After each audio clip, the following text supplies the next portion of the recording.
Imagine standing on the brink of a promise, a dream you've waited for your whole life. For the Israelites, this was at the edge of the promised land, the land of Canaan. After years of wandering, their journey was almost over. God had promised them this rich, fertile land. But before they could claim it, there was one last step. Moses, their leader, chose 12 men, one from each tribe, for a critical mission, to go and scout out the land that was to be their new home. Moses laid out the plan. Go, see what the land is like. Are the people strong or weak? Are their cities fortified or open? Is the soil good? And bring back some of its fruit so we can see for ourselves. For 40 days, these 12 spies traveled the length of Canaan. They saw everything: lush valleys, strong cities built into hillsides, and people who looked powerful and imposing. To prove the land's incredible abundance, they cut down a single cluster of grapes, so massive that it took 2 men to carry it back on a pole. The promise was real, and they had the proof. When the spies returned, a huge crowd gathered, buzzing with anticipation. At first, the report was thrilling. The land truly flows with milk and honey, they declared, showing off the giant cluster of grapes. Look at this fruit. A wave of excitement washed over the people. But then, the mood shifted. One of the spies began, his voice laced with fear. The people who live there are powerful, and the cities are fortified and very large. We even saw giants there.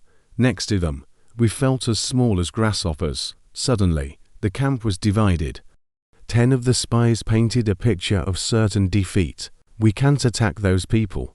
They are stronger than we are, they insisted, their fear spreading like wildfire. They made the challenges sound so big that God seemed small. But 2 of the spies, Joshua and Caleb, refused to give in to the panic. They stood before the people and declared, "The land we explored is exceedingly good. If the Lord is pleased with us, He will lead us into that land and give it to us. Do not be afraid of the people of the land. Their protection is gone, but the Lord is with us. Do not fear them." But the people's fear was louder than Joshua and Caleb's faith. They wept and grumbled, their hope dissolving into despair. "Why did the Lord bring us to this land only to let us die by the sword?" They cried, "Wouldn't it be better for us to go back to Egypt?" In their panic, they forgot all the miracles God had already performed for them. They rejected God's promise and turned against Moses, Joshua, and Caleb, ready to choose a new leader to take them back to slavery. God's heart was grieved. He had parted the Red Sea, provided manna from heaven, and led them with a pillar of cloud and fire. Yet, they still refused to trust Him. Because of their profound unbelief, God delivered a heartbreaking consequence. That entire generation, everyone who had doubted and rebelled, would not enter the promised land. They would wander in the wilderness for 40 years, 1 year for every day the spies had been in Canaan. Only their children, along with Joshua and Caleb, the 2 who held on to faith, would live to see God's promise fulfilled. This story is so much more than an ancient account. It's a powerful lesson about the battle we all face between fear and faith. 10 spies focused on the giants in the land, while 2 focused on the greatness of their God.